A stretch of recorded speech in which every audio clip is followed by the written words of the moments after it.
Hi, everybody. Welcome to This Week in Falmouth. I am Michael. And I'm Susan. Hey, Susan. Hi, Michael. How you doing?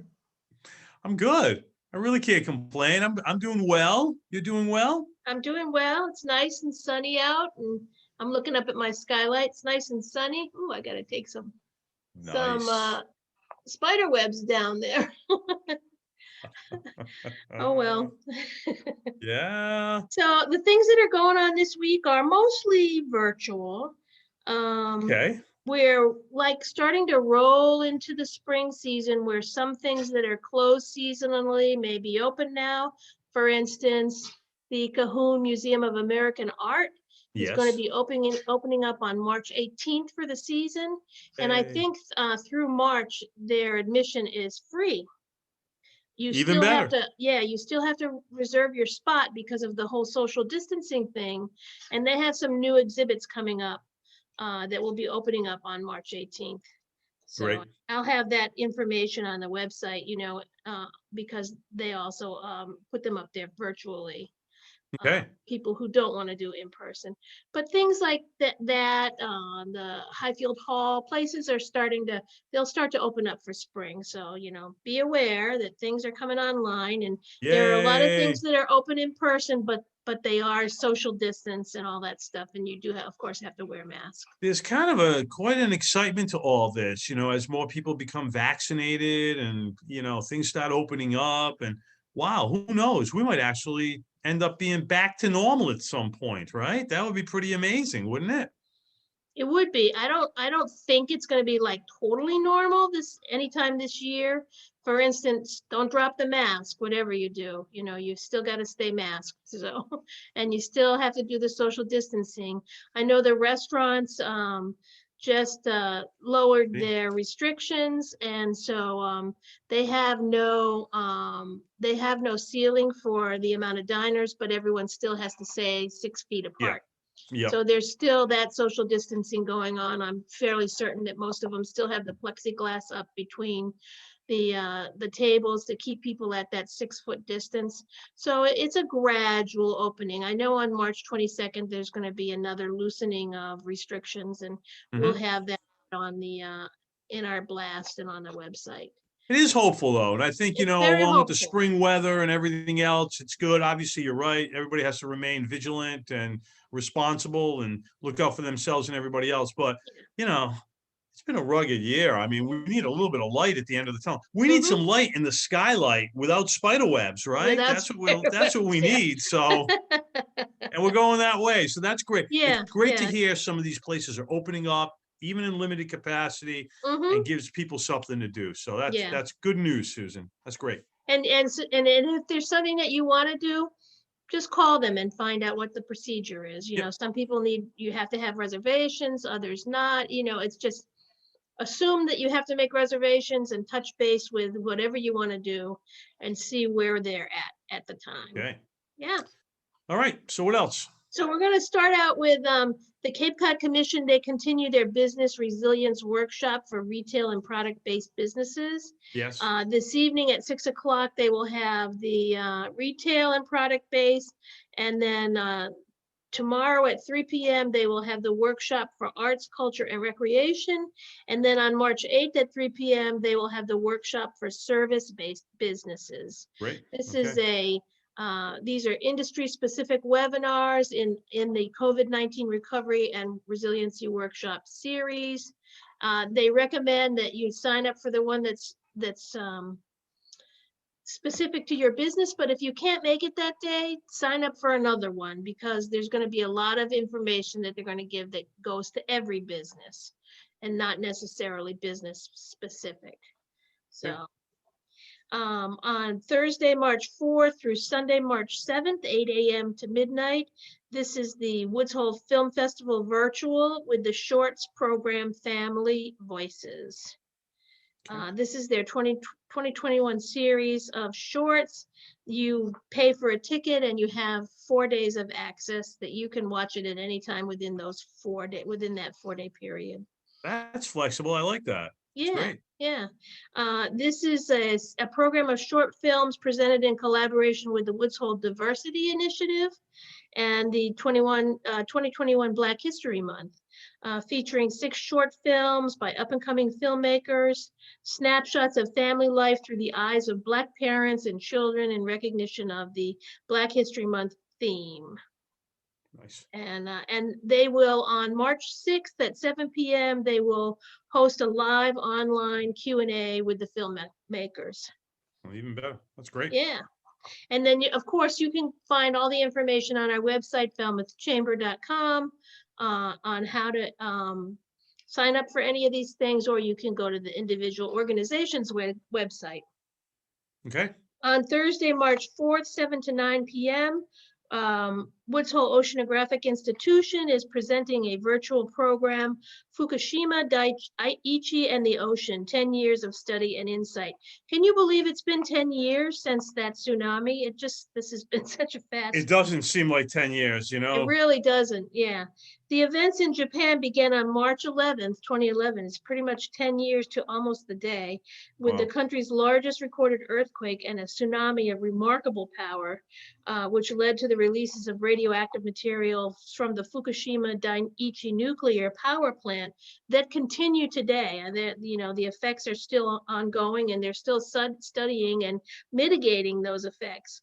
For humanity, for the oceans, the magnitude, composition, and variety of releases that have occurred over the past 10 years have been unprecedented. Mm-hmm. We are still learning lessons about them. And so that is that program, 7 to 9 tomorrow.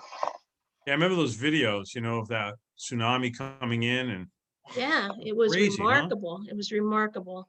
And then that session 1 is the Tokyo panel with the simultaneous translation to Japanese and English. And that is 7 to 9 on 7 to 9 tomorrow. And then session 2, no, 7 to 9, March 4th, tomorrow.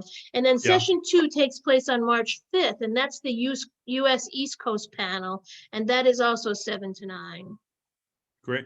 Okay. Of course, those videos become even more disturbing when you live in a place like, say, Cape Cod, you know. So, fortunately, we don't have a nuclear power plant here ready to get knocked down anymore. That's worked out pretty well. Yeah, surrounded by water, it has its possibilities, doesn't it? Yeah. On Thursday, March 4th, from 7 to 8:30, the Falmouth Museums on the Green is presenting a virtual talk, that's by Zoom, Ghosts of Martha's Vineyard with Thomas Dresser. Thomas Dresser, author, never saw a ghost or thought they existed until he sat down to write this book. And so what changed his mind? Too many eerie tales that have stood the test of time, like the story of the whaleman's widow who flicks the lights on and off. I mean, that's, you know. I love that. That's awesome. Yeah, it's like, how can you ignore that, right? I know. Right. Tosses wine glasses around and appears by the fireplace of a popular Edgartown pub. Or the tale of Spectre Scotty, who has spooked students at the Tisbury School for decades, and the accounts of 4-year-old Elizabeth Vanderhoof, who drowned in 1928 and has been seen on the family homestead in Aquina ever since. Creepy campgrounds, unusual inns, a jailhouse that will give you the jitters. Ghosts of Martha's Vineyard. Love it. That sounds so cool. On Friday, March 5th, from noon to 1:30, SCORE is presenting a virtual workshop, Negotiation Skills for Business Owners and Entrepreneurs. Great. This is session 1. This is a 2-session workshop. Session 1 is March 5th, and session 2 is March 8th. Both noon to 1:30 p.m. These are free workshops. Negotiation, a must-have business skill. Discover the keys to becoming a more successful negotiator while building better business relationships. Yeah, so I mean, really, when you think about it, that's probably one of the most important things and that you can do as a business person, or really any person. In life. You know, kids start negotiating at a very young age. They understand. And I think too often, particularly, I remember my time in business school, people would come with this notion that, you had to be like this hard hitting kind of negotiating person when, the reality is, a deal's only good if it's good for both people, and trying to get to that place, it's must have skills. So if you have the opportunity, you should take Yeah, advantage, and it can help you. It can help you. And negotiating isn't always about price. yeah, it's It's about coming together on any type of transaction, right. and finding common ground, and making sure that all parties are happy. So, um, geez, those guys, they do an amazing job. Those men and women at Score, yeah, SCORE, they they do. just do an Yeah, amazing job. yeah. So that's Yeah, they great. do. Yeah. And negotiation skills are skills that you use in your everyday life. I know my husband and I are negotiating regularly about all kinds of Very things. true. That's Yeah, right, huh? yeah. And it's not necessary. People have a misconception that it's about haggling, which is an entirely different process altogether. So yeah, Yeah, these are good skills to have. Good yeah, you're life absolutely skills. right. Yeah. Yeah, so So we're going to switch streams a little bit here. And on Friday, March 5th, 7:30 p.m., Katuitt Center for the Arts will be presenting a live, but streaming, so it's virtual, concert, Melic Moon, which is a melting pot of different influences and styles. Melic Moon is the collaboration between vocalist, multi-instrumentalist Amalia Ververis, producer, multi-instrumentalist Mike Machabe, and drummer percussionist David Ellis. excellent. Yeah. Nice. And then on Saturday, March 6th, Katuitt Center for the Arts will be presenting a live concert, but virtually, The Buoys of Summer, streaming live from the Katuitt Center. I like that. The Buoys of Summer pay tribute to the smooth sailing, silk stocking SoCal sounds of the 70s and early 80s, characterized by memorable melodies and polished production. This music often features a breezy tempo, simple lyrics flowing through a gentle current. Oh, who wouldn't want to be in that, Yeah. participate? That's great. Nice. And then finally, Falmouth Museums on the Green is going to be presenting on Tuesday, March 9th from noon to 1:30 p.m. by Zoom, the talk, The Romanov Sisters with Helen Rappaport. This is the lost lives of the daughters of Nicholas and Alexandra. Olga, Tatiana, Maria, Anastasia. The Russian Grand Duchesses were among the most photographed and talked about young royals of the early 20th century. Yet over the years, most people only remember their tragic end in a basement at Ekaterinburg in 1918. And so this is a treasure trove of previously unpublished letters and diaries and archival sources, as well as private collections that this author has gathered together to present the Romanov sisters. Very sad indeed. And then, I mean, for how long people saying Anastasia, people coming forward and saying that they were Anastasia. And Yeah, they were I think, still alive. Yeah, all of yeah, that. I think anybody who was Anastasia at this point really couldn't be alive anymore. So that's all gone, I guess, right? So, Yeah. Well, now it's the daughter of or the all right, granddaughter there of. you go, right? Something like that. You're right. It keeps going on, but Yeah, yeah, yeah, that's pretty fascinating. That's hard to believe. That's been over 100 years. yeah, yeah. It's really very fascinating, that whole history.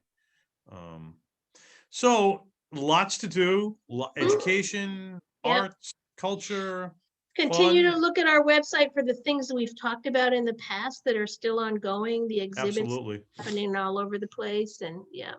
And I think too, the other thing you had touched on earlier, which is great, is, when you were talking about the restrictions being dropped, which of course, you've had all over the website, restaurants opening up. So, really please remember to continue supporting our restaurants, our merchants. Things are starting to gear up. We're right in the middle of the production of our annual guide, which will be out in April. There's a lot going on. We anticipate a pretty busy summer, socially responsible and socially distanced summer, but we do anticipate a pretty busy summer based on Yep. the feedback. The phones are ringing at the chamber. People are looking for places to stay, things to do. We continue pushing this all out, and look forward to this little weekly chat that we have, and that Susan worked so hard to compile everything. And it's good, and the weather's getting warmer, so The weather's getting warmer. I know I'm getting ready to do vegetable gardening and all that kind of stuff. I've got my seeds lined up and yeah, That's I'm awesome. getting ready for it. So, Your buddy Sophie's gonna join you this year. She's gonna be doing a raised bed herb garden this year. oh, good. So she'll be looking for Herbs are some pointers. easy. Yeah, herbs is a good way to start because they're pretty Yeah, easy and they're very forgiving. So, and they do well in poor soils and you forget to yeah, water them and all that kind of stuff. So, fun to cook herbs with, are you know? herbs are pretty good to start with, and then you can cook with them, which is always great. So this is, I think a lot of people will be doing a lot of that this year. We'll be doing a Yeah. lot of guys, spending as much time outside as we can during Mhm. the course of the next year. Well, So it may be, finally you get to see some people that you haven't seen in a year's time, so. I know, really, huh? Yeah. Unbelievable. So, all right, well, have a great week. Have a great week. See you in that next midweek sometime. Yep. Bye. Bye.